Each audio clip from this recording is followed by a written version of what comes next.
Social psychology is the scientific study of human interaction, and Kurt Lewin is considered by many to be the father of modern social psychology. Born in a middle-class family in Poland in 1890, Lewin would later serve in the German army during the First World War. In the early 1920s, Lewin worked under Karl Stumpf at the University of Berlin.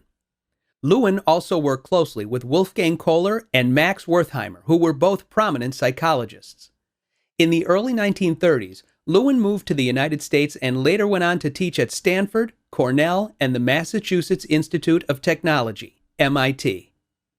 While at MIT, Lewin established the Research Center for Group Dynamics. Lewin helped the world understand the social psychology of groups, experiential learning, action research, and many other elements of human behavior. To understand Lewin and his contributions to psychology, it is critical first to understand Lewin's roots in Gestalt theory. A Gestalt is defined as a part of a whole. For example, at times you might hear people talk about their reality, representing a part, in contrast to the reality, representing a whole. Their reality is comprised of their own set of rules, experiences, and truths. If a Gestalt is part of a whole, and in terms of the whole reality that is said to exist, some suggest that each individual experiences their own part of reality. To Lewin, behavior was determined by a person defining reality and how that personal reality responded and interacted with others. Also, Lewin suggested behavior is driven by an individual's needs or underlying forces. Lewin believed another component that determines behavior was a person's life space.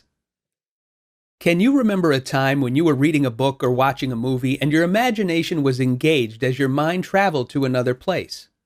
To Kurt Lewin, this place is part of your life space. These imaginative places, and also the places we physically go to, for example, the store, the movies, the library, make up our life space. Ultimately, our life space helps to form our perceptions and ultimately our behavior.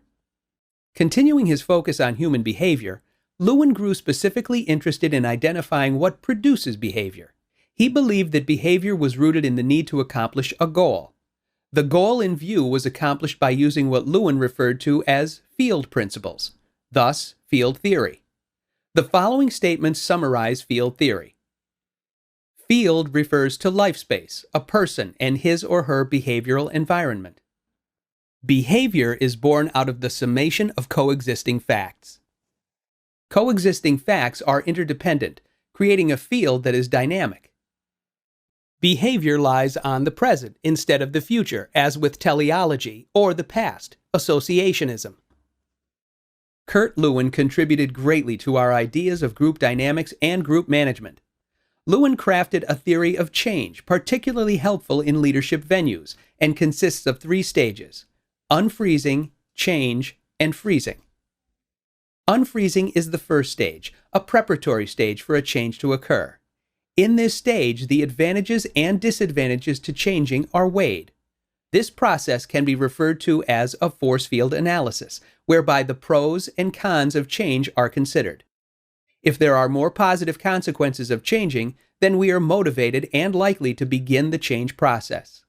However, if the negative consequences of changing are greater, we are likely not to change, or to do so reluctantly.